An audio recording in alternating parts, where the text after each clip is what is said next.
When you hear a coworker, friend, or family member talking about an international trip, do you think I could never do that? You're not alone.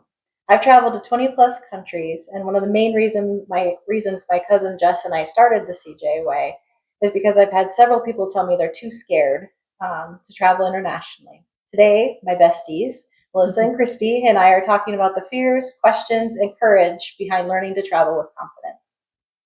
Right, ladies, are you ready to wear your learning caps? And of course, I have to wear a teaching cap to match you. Let's go ahead.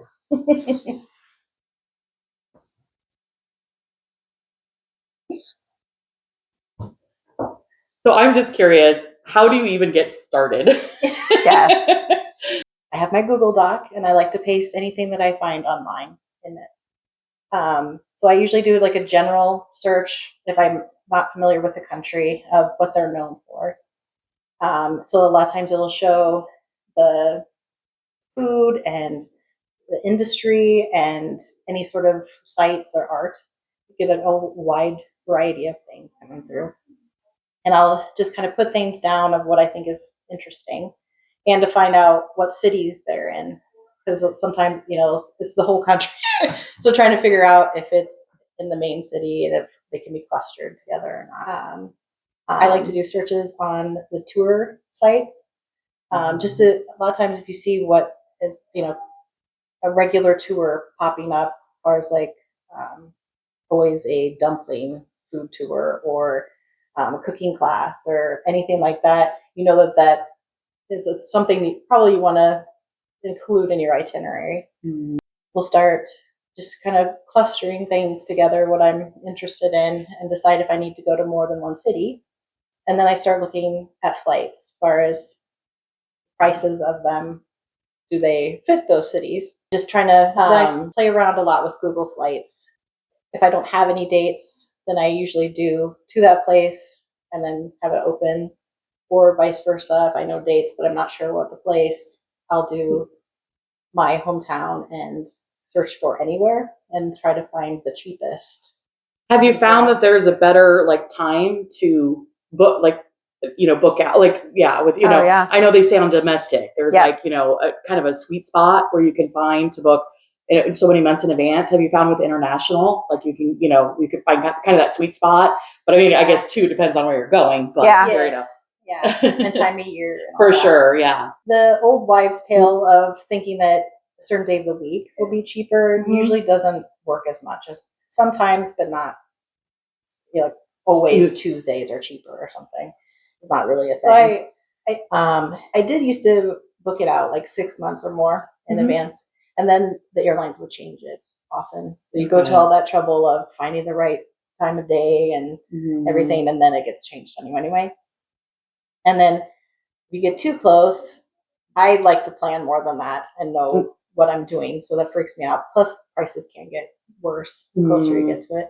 So it's usually 3 months out, between the 3 and 6 month mark is good as far as usually getting the deals and also not having them change on you 50 times. Right. So. Is there such a thing as too good to be true when it comes to flights?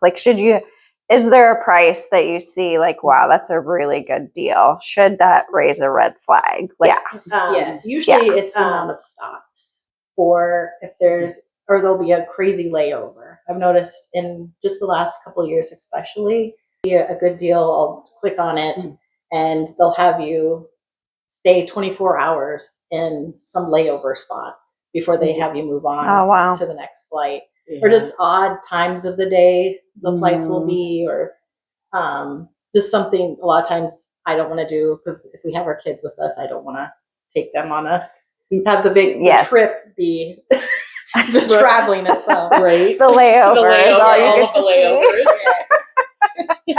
I saw Ireland from the airport. Yeah, exactly. What do you think is the best next step for us to take?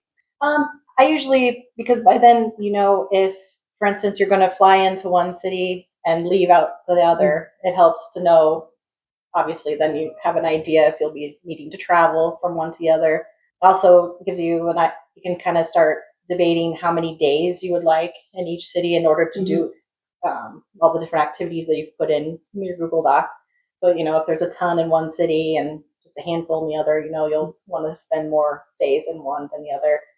And then I do kind of like a rough outline, just write out the days, and I'll just write which city or whatever for each one, and then kind of plug in things I know that I want to do for sure. Then just kind of look at some of the tours to see if they are short or long, because I can decide if you need a full day for just a tour, especially because we like to do day trips places, and those usually are all day.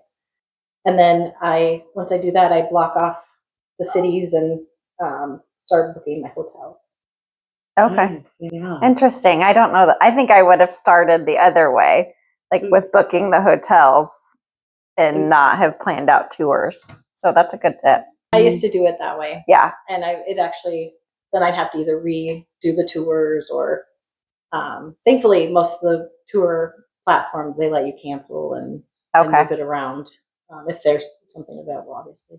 But yeah, I notice like I will do one day and then I'll look and see, the museums are actually closed on Mondays. And so I'm like, we won't be able to see anything that day. Yeah. So then that's another my biggest tip too, is always, especially the stuff you're really into and really, really want to see, is look at the hours.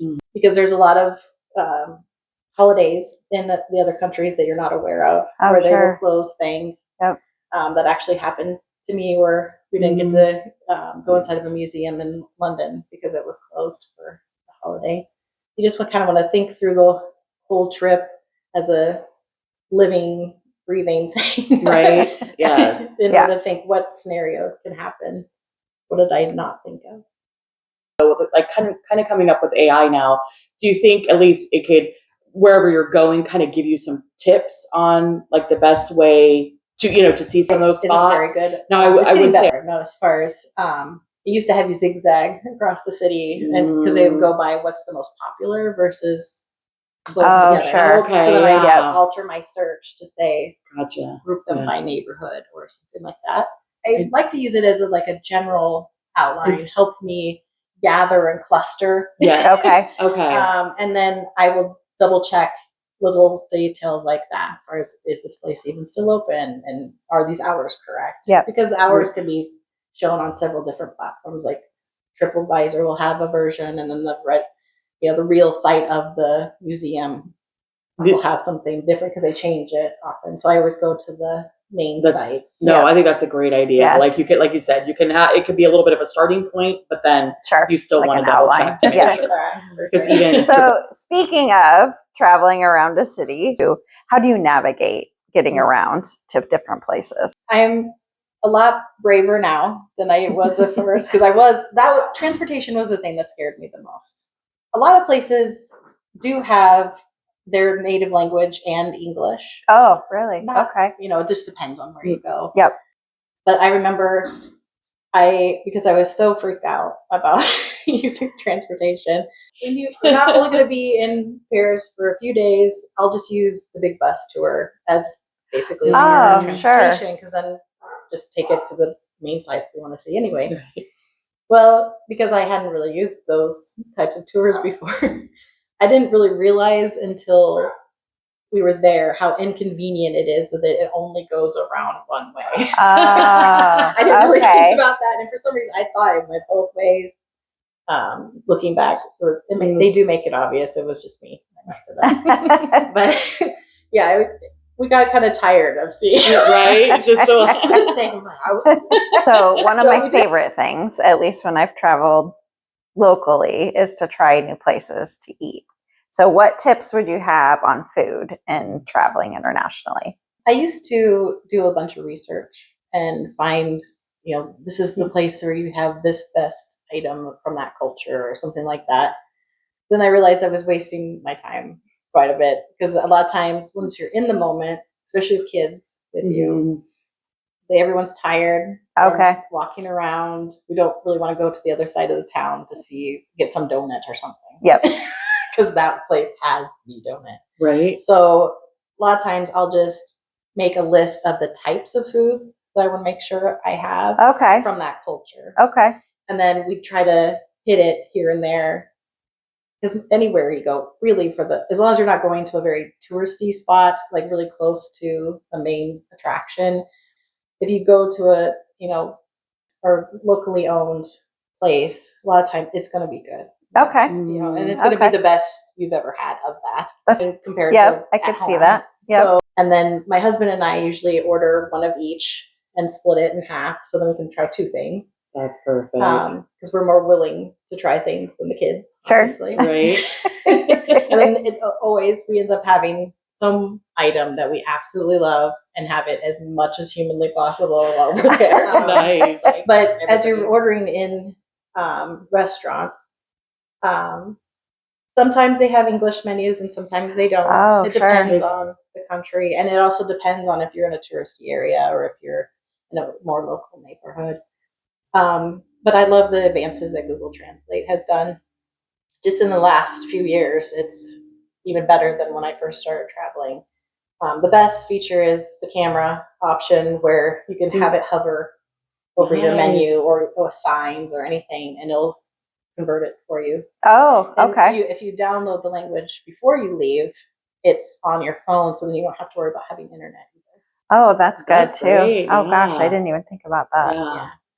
Okay, I've got kind of maybe a little off the cuff question, but just for budgeting purposes, when you're traveling overseas, tipping, you want to tip well for good service. Is that similar to international? I mean, do you want to plan that you're going to be tipping, 20, 22% per meal, or I guess what's been your The places that I've gone is actually the opposite of America, where it's not as high. We seem to be, most countries are 10 to 15%, or some countries will just be fine you rounding up a few dollars. Not Okay. even. So I always look and do research just to make sure. that makes sense? Or you would appropriately tip them, but again, not against what they're customary to. So well, and you mentioned budgeting. We use our credit card points, or they'll have different vouchers on there that we've used to help us cover things. Then I also love the feature on tour sites like Get Your Guide and Buy a Tour, where you can book it now, so you have your name in, but then you can pay it later. Oh, really? And Okay. It helps me balance when I'm going to make payments on things, because you can, anytime between when you book it and the day before you go on the tour, generally, because they're both, you can pay at any time, or you can just let it automatically pay out your card right before the tour. So however it works best for your budget, because that really helps us, because then I usually will cluster them and pay the tours one time, or just kind of spread it out a little bit. Okay. Yeah. Okay. My next question is, I'm curious, depending on where you're going to, would you recommend learning certain words to make? Where's the bathroom? Yeah, exactly. Where's the bathroom? I think would be an important one. So yeah, I was just curious. Definitely, you should learn some. Like you said, the bathroom, obviously. Yeah, that's a good one. And hi, bye, thank you, and please are huge. I've noticed the difference that if I make the effort to just those 2 words, saying thank you in their language, they really appreciate it. And especially when you're going to the stores, answering them back, their greeting is really nice. You can tell that it comes off as more friendly, that you're trying to learn about their culture than just showing up. Sure. If I know, like when we went to South America, I knew that there will be more instances where they don't speak English. And so my husband and I learned some Spanish on Duolingo, and he was way better at it than I was at a much higher level. Are you saying he's because we relied on him quite a bit, because 2, I wasn't very good at speaking it, so I would just freeze. And people would ask me a question, I just was stare at him like a deer in headlights. So I was glad that he had studied better than I had. Well, I think so. Something I can't get out of my head is you mentioned Wi-Fi. How do you navigate that with cell phones? I'm a huge Google user, Google Maps, and I would not probably be able to use my phone in another country. As far as Google Maps, they have the feature now where you can download maps ahead of time, and you can use them offline. Okay. A lot of people will do the SIM cards. We've use it sometimes, sometimes not, depending on the country and rates and things, if we decide we want to use that or not. But what we like the most, especially since my husband likes to work while we're there as well, we like to take a portable Wi-Fi Okay. device. And we used to rent it off of a certain website, but then we realized, we did the math and realized it made more sense just to buy our own. Okay. Just as because of how much we like to travel. Yep. But it has come in really in handy because a lot of the countries we've been in, their internet isn't as prevalent as in the United States, as far as every coffee shop. And Right. so it comes in handy, Okay. especially for directions Yep. going around when you're in real time and looking for a subway or Okay. something like Yep. that. For sure. So something, obviously, you need a passport to get around internationally, but also thinking of what it's like to get into the country and back home into the US. Can you talk a little bit about that? Sure. When I pick a destination, I right away I'll go to the U.S. Department of State website, where it'll tell me if, first of all, if it's safe. So Okay. I like to know. They have a rating system of 1 to 4. 4 being do not go, and 1 is extremely safe. And then I will also go to the top entry checker because they have a really cool site or page where they can help you find out if you need a tourist visa, and also the State Department's one has some of that information as well. But I just like the way that the entry checker will actually, top entry checker presents the information. It's nice to know requirements too around your passport. Most countries will require you to have at least 6 months left on your passport. Oh, really? Before it expires. Okay. Or they won't let you in. Oh. That site also will let you know if there's any vaccines that are required. Okay. That you have to have in order to either be let in or they suggest having so you don't become ill while you're there.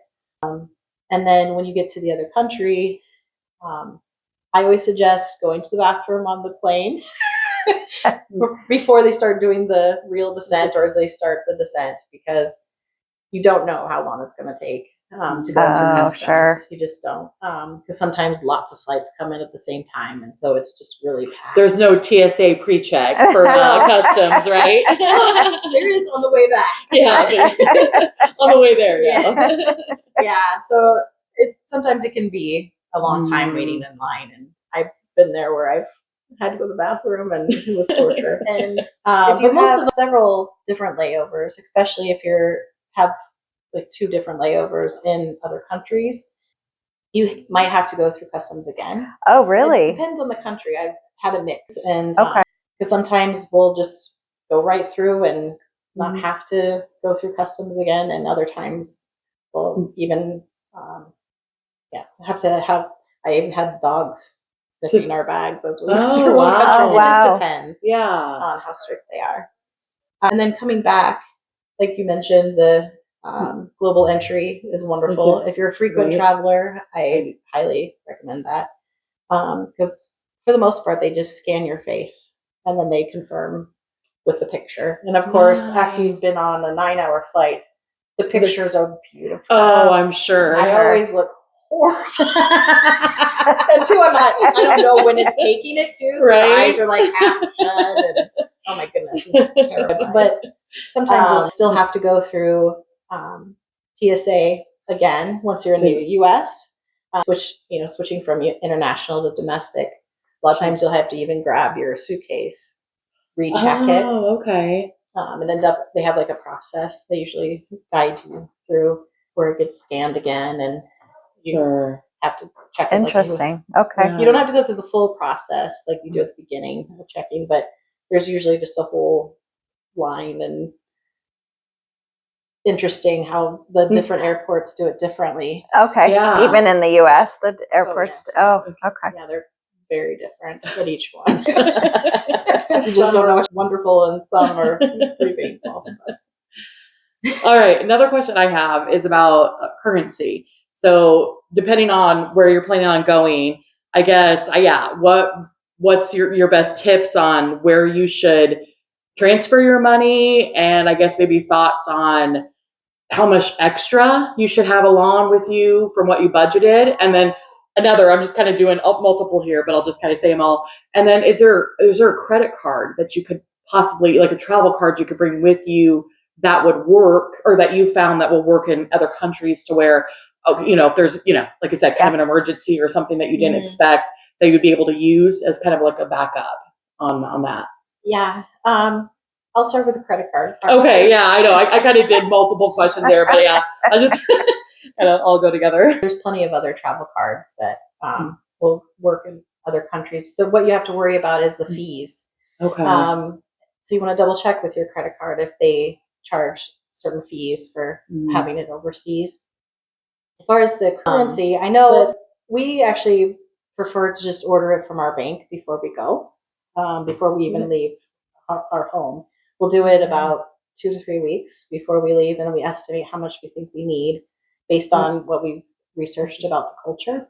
Sure. So, for instance, certain countries are known for having more technology, and you'll be using your phones even to pay with your card, and Nice. and even subway systems in some countries where you can just use your phone and don't even have to buy a ticket. Oh, wow. That's great. Yeah. And then there's other ones that are still quite dependent on cash. Sure. So you have to do a little research on that. But then we usually, if it's one that's very cash reliant, we usually estimate like $100 per person per day, just to make sure we have more than enough. Gotcha. And a lot of that is more for tipping, especially in locally owned restaurants and cabs, and just little one-offs. Like a lot of places don't have public bathrooms or access, or they expect you to buy something, rightly so.